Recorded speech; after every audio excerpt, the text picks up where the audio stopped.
Well, Klaus, thank you very, very much. It's an enormous pleasure for me to be back in Davos and to have this opportunity to be able to share some thoughts with all of you about American foreign policy. And I have, as Klaus just said to you all, I have had the privilege of being here many times over the past 20 years.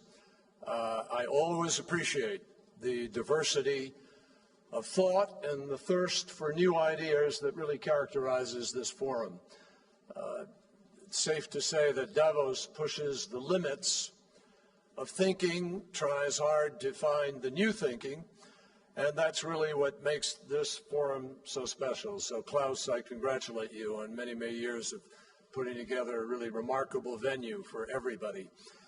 Today, I want to share our latest thinking with respect to the role that U.S. diplomacy can play in addressing some of the most pressing foreign policy challenges that we face in an obviously extraordinarily complex, very different world from the world of the last century. I must say I am perplexed by claims that I occasionally hear that somehow America is disengaging from the world. This myth that we are pulling back or giving up or standing down.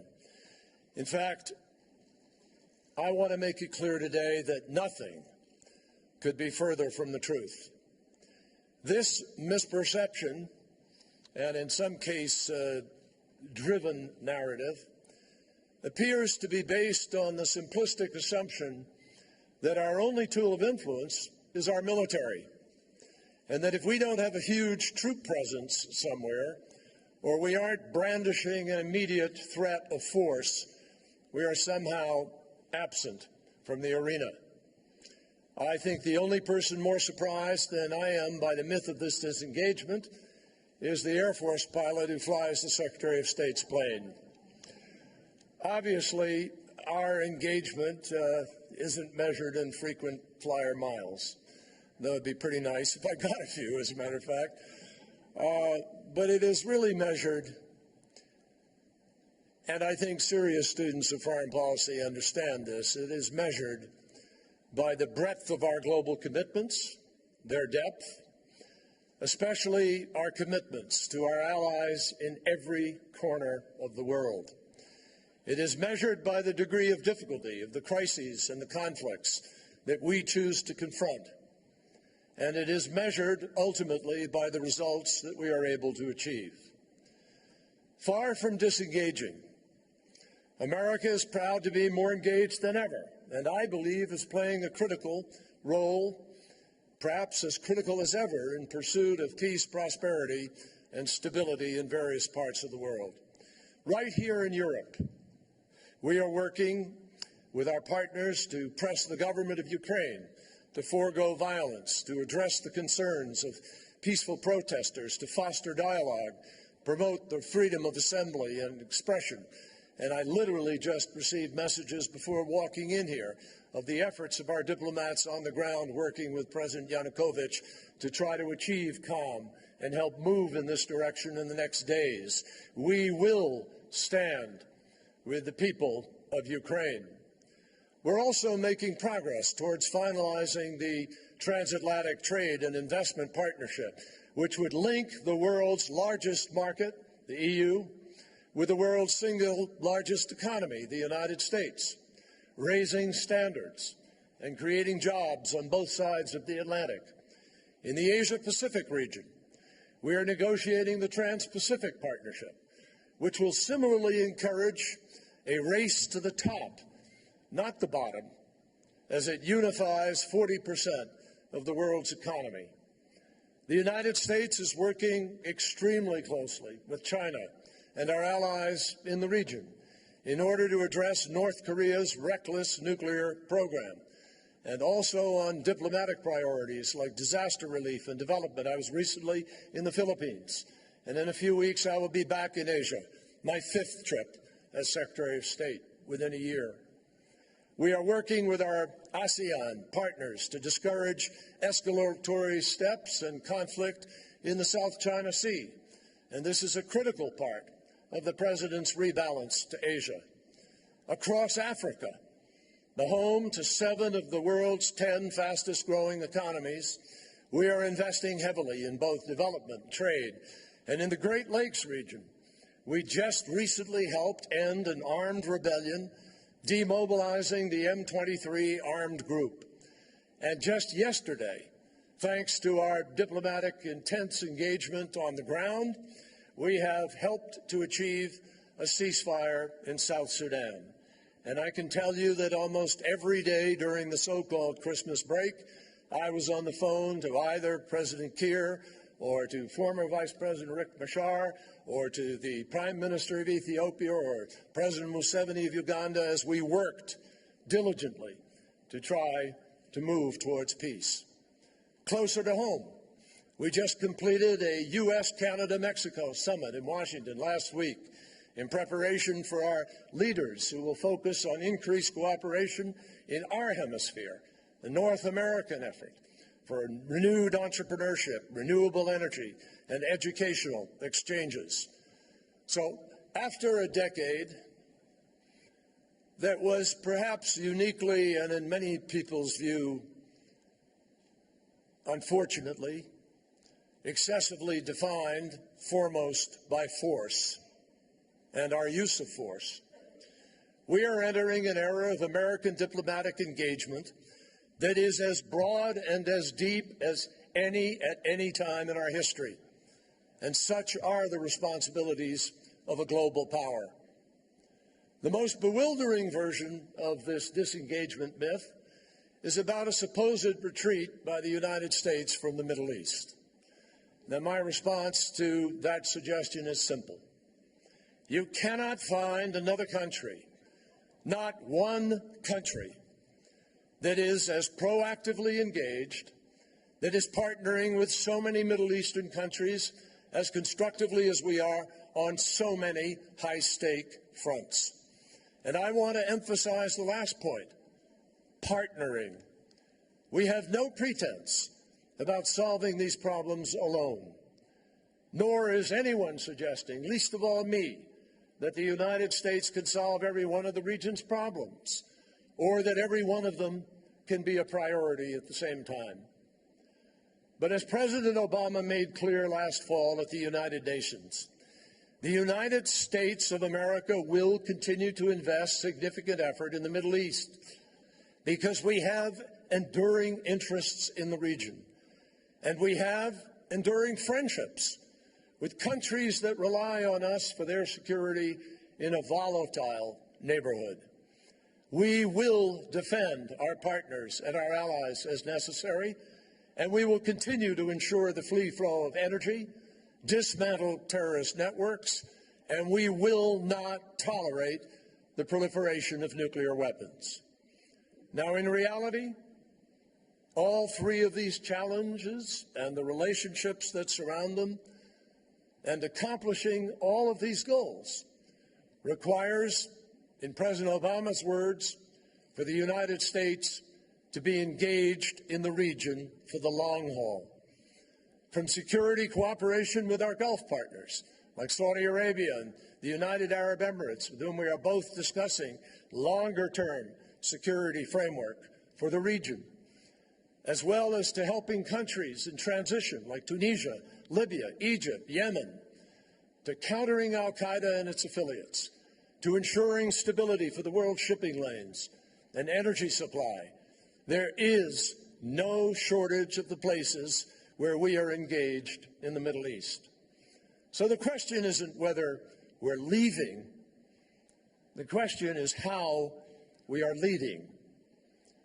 Today, we believe that there are initiatives that, taken together, have the potential to reshape the Middle East and could even help create the foundations of a new order. First, the agreement that we reached with Iran. As of this week, Iran's nuclear weapons program is being rolled back in important ways. On Monday, Iran took a series of steps that the world has long demanded, including reducing its stockpile of 20% enriched uranium, disabling the infrastructure for its production, and allowing unprecedented transparency and monitoring to guarantee Iran is complying with the agreement. They will have to reduce their 20% to zero, and they do not have and will not have the capacity for reconversion. They have to reduce it to forms that are not suitable for making weapons. Iran must also halt enrichment above 5%, and it will not be permitted to grow the current stockpile of 3.5% enriched uranium. Iran cannot increase the number of centrifuges that are in operation, and it cannot install or use any next-generation centrifuges to enrich uranium. And while we negotiate a final agreement over these next months, Iran will not be permitted to take any steps to commission the Iraq plutonium reactor. Now, clearly, there are good reasons to ask tough questions of Iran going forward. And believe me, we will. And good reasons to require that the promises Iran made are promises kept.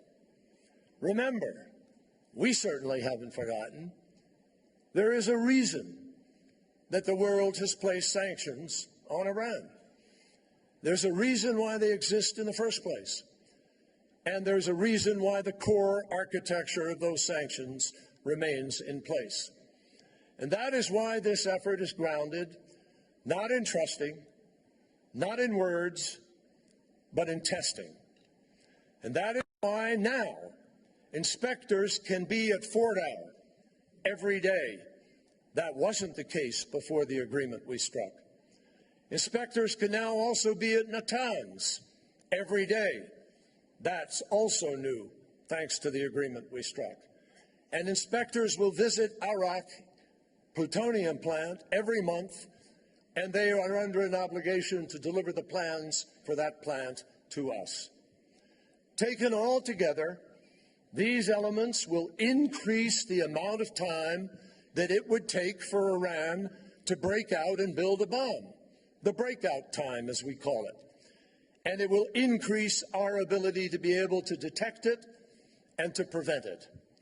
And all of this will, to an absolute guarantee beyond any reasonable doubt, make Israel safer than it was the day before we entered this agreement, make the region safer than it was the day before we entered this agreement, and make the world safer than it was. Now, yesterday, President Rouhani stood here, and he said that Iran is eager to engage with the world, and hopefully. But Iran knows what it must do to make that happen. He told you that Iran has no intention of building a nuclear weapon. Well, while the message is welcome, my friends, the words themselves are meaningless unless actions are taken to give them meaning. Starting now, Iran has the opportunity to prove these words beyond all doubt to the world. Now, let's be clear. If you are serious about a peaceful program, it is not hard to prove to the world that your program is peaceful. For sure, a country with a peaceful nuclear program does not need to build enrichment facilities in the cover of darkness in the depth of a mountain. It doesn't need a heavy water reactor designed to produce weapons-grade plutonium like the one at Iraq. It has no reason to fear intrusive monitoring and verification, and it should have no problem resolving outstanding issues with the International Atomic Energy Agency. This is true for every country in the world with an exclusively peaceful nuclear program. And it is the tough but reasonable standard to which Iran must also be held. So we welcome this week's historic step. But now the hard part begins. 6 months of intensive negotiations with the goal of resolving all the international community's concerns about Iran's nuclear program. I want to say that the P5+1 has acted in unity, in great cooperation, and we welcome the international community's efforts that has characterized this initiative. So Iran must meet this test. If it does, the Middle East will be a safer place, free from the fear of a nuclear arms race. And diplomatic engagement, my friends, backed by sanctions and other options, will have proved its worth. The second challenge is Syria, where an enormous, almost unimaginable human tragedy is unfolding before our eyes. Just this week, we have seen the terrible new evidence of torture at the hands of the Assad regime. But this week, we also saw the Syrian regime and the opposition sit at the same table in the same room, or separate tables, but in the same room, for the first time since the war began. They were joined by more than 40 countries and institutions who have assented to the Geneva Communiqué, which clearly outlines how this conflict must conclude, with the creation of a transitional government with full executive authority by mutual consent. Let me tell you in simple terms why that means Bashar al-Assad cannot be part of that future. It is simple. It is first because of the extraordinary havoc that he has wreaked on his own country, on his own people. A man who has killed university students and doctors with Scud missiles. A man who has gassed his own people in the dead of night, families sleeping, women, children, grandparents. A man who has unleashed extraordinary force of artillery and barrel bombs against civilians, against the laws of warfare. Assad will never have or be able to earn back the legitimacy to bring that country back together. That's number one. But number two, because of those things that he has done, because of 130,000 people who have been killed, the opposition will never stop fighting while he is there. And so if your objective is to have peace, this one man must step aside in favor of peace and of his nation. You can never achieve stability until he is gone. And finally, any transitional government formed by mutual consent, by definition, will not include Assad, because the opposition will never consent to permit him to be there. The United States is engaged in this difficult endeavor because we know that the longer the fighting continues, the greater the risk that Syria's sectarian divisions will spiral out of control. We know there are people who wish that American young men and women were on the ground fighting for them. There are people who would love to see America fight their war for them. But that is not the choice. The choice is first diplomacy, in order to avoid the devastating results that could result in the disintegration of the Syrian state and the instability that could spread across the entire region. We are engaged because the number of refugees pouring into Jordan, I see our friend Nasser Judah, the foreign minister here, into Lebanon and Turkey, is destabilizing, and it's unsustainable. We are engaged because while we are proud to be the largest contributor to the humanitarian assistance to deal with those refugees, the ultimate solution can only come when we stop the supply of refugees, when we stop the fighting. And that can't happen soon enough, because Assad continues to kill and displace innocent Syrians, and in doing so has become the world's greatest single individual magnet for jihad and terror. Absent a political solution, we know where this leads. More refugees, more terrorists, more extremism, more brutality from the regime, more suffering from the Syrian people, and we do not believe that we or anyone should tolerate one man's brutal effort to cling to power. We must instead empower all of the Syrian people. That is why the United States and our partners who sat around the table this week will continue to fight for a pluralistic, inclusive Syria where all minorities are protected, where all rights are protected, and where Syria can come together to be once again the secular and unified state that it was. represented by a government of the people's choice where all minorities are protected. Now, we believe this vision is achievable, and we will continue to work closely with our partners for a new Syria that can exist peacefully as a sovereign, independent, and democratic state where Syrians will be able to have their voices heard without the fear of retribution, imprisonment, or even death. Now, obviously, we know this isn't going to be easy. In fact, it's obviously very, very hard. It's already hard. But we've already seen in Syria what forceful diplomacy is able to achieve. As we speak, a man who, the day before he agreed to do it, denied he even had the weapons, is now removing all of the chemical weapons from that country. As we speak, the international community is on its way to completely removing all of Syria's chemical weapons, an unprecedented undertaking that is making the region and the world safer and is setting an example on a global basis. We are convinced that if the Syrian people are to have the chance to rebuild their country, and if millions of Syrian refugees are to have the chance to return home, it is ultimately diplomacy that will make it possible. There is no military solution to the problem of Syria. And that brings me to the most intractable of all conflicts, the struggle to make peace between Israelis and Palestinians.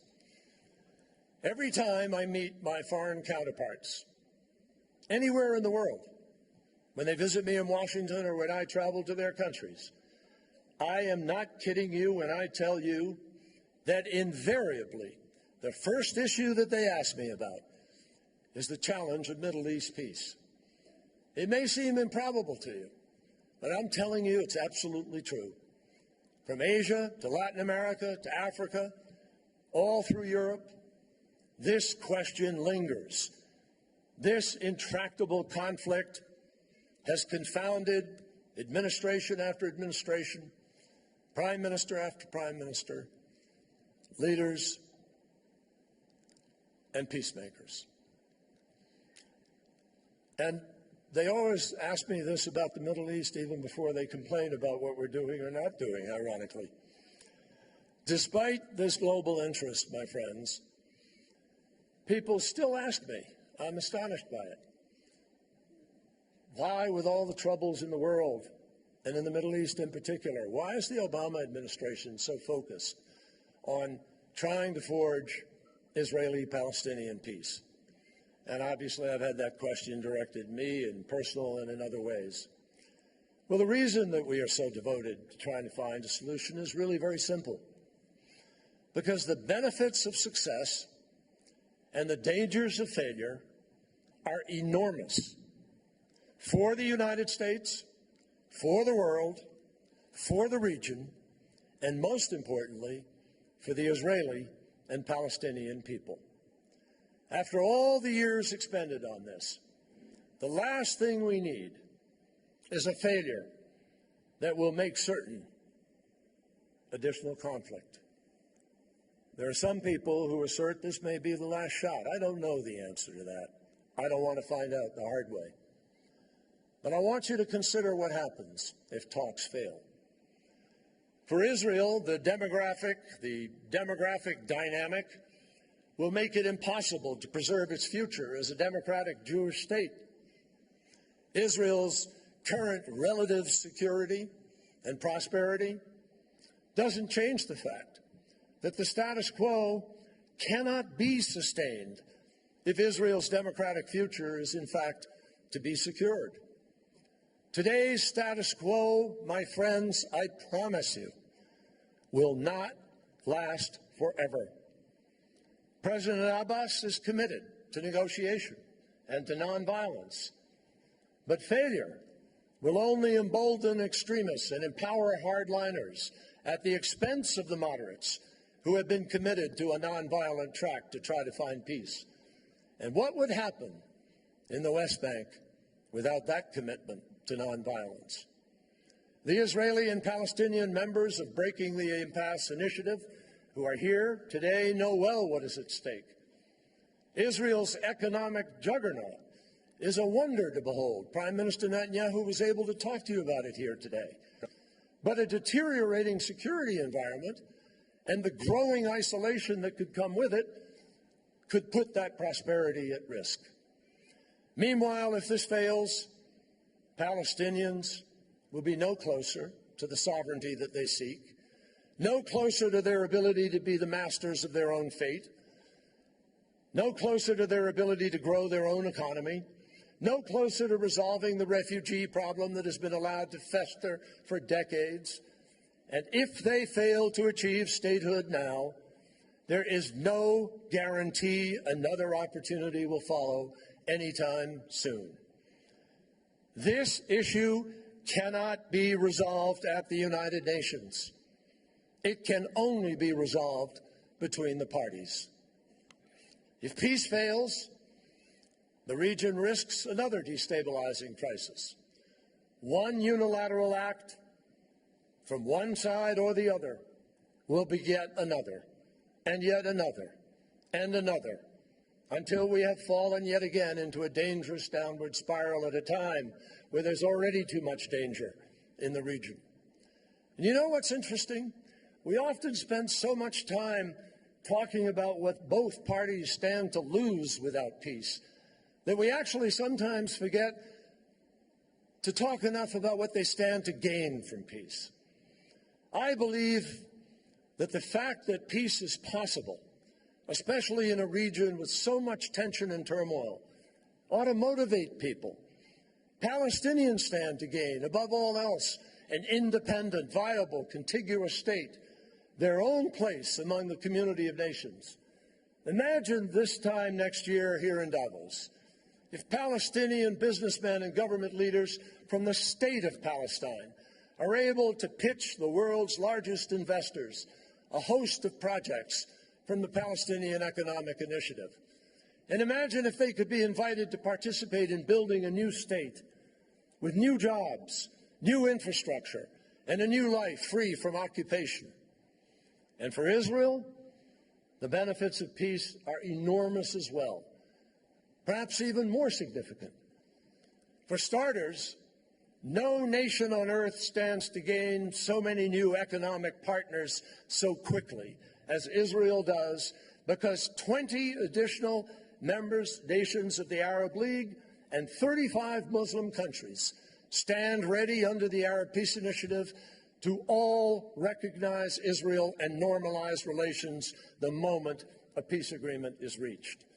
As Sheikh Abdullah bin Zayed said at a meeting of the foreign ministers of the Arab League, which we held in Paris a few months ago, he said to his minister colleagues, completely spontaneously, unexpected for me, he said, you know what?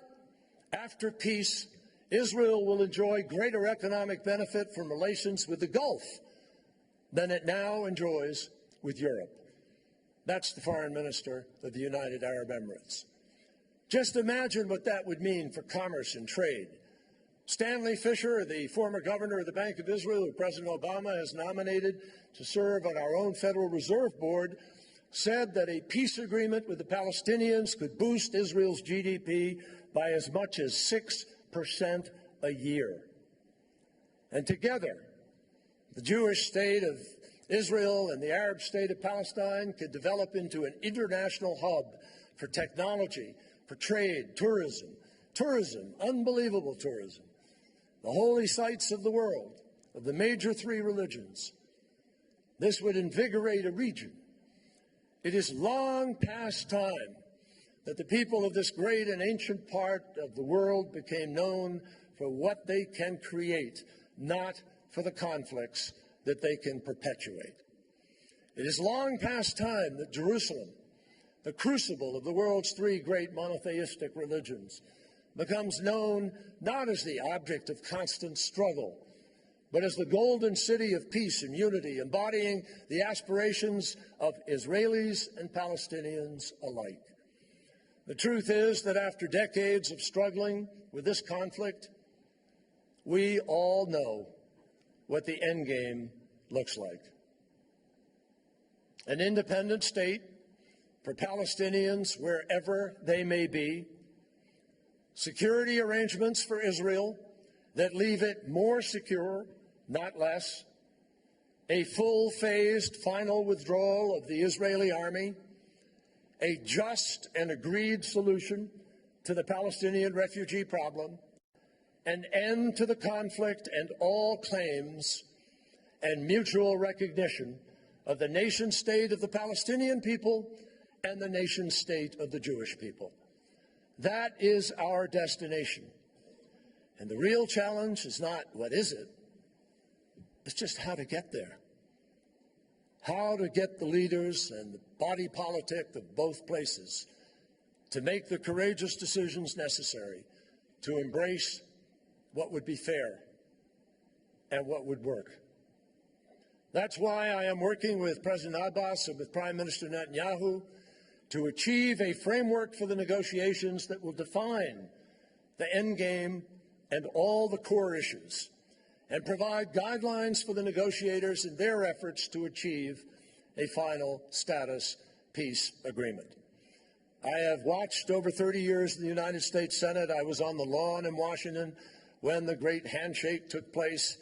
I've watched Annapolis and and Madrid and Oslo and all of these efforts. But always we've left out the end game. Always people have had to wonder when or if the real peace could be achieved.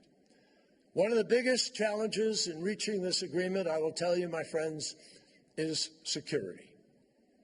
The Palestinians need to know that at the end of the day, their territory is going to be free of Israeli troops, that occupation ends. But the Israelis, rightfully, will not withdraw unless they know that the West Bank will not become a new Gaza. And nobody can blame any leader of Israel for being concerned about that reality. We have been working hard on addressing this challenge. President Obama's approach begins with America's steadfast commitment to Israel's security. He knows and I know, that there cannot be peace unless Israel's security and its needs are met. We have put the full range of resources of the U.S. government behind this effort in an unprecedented way.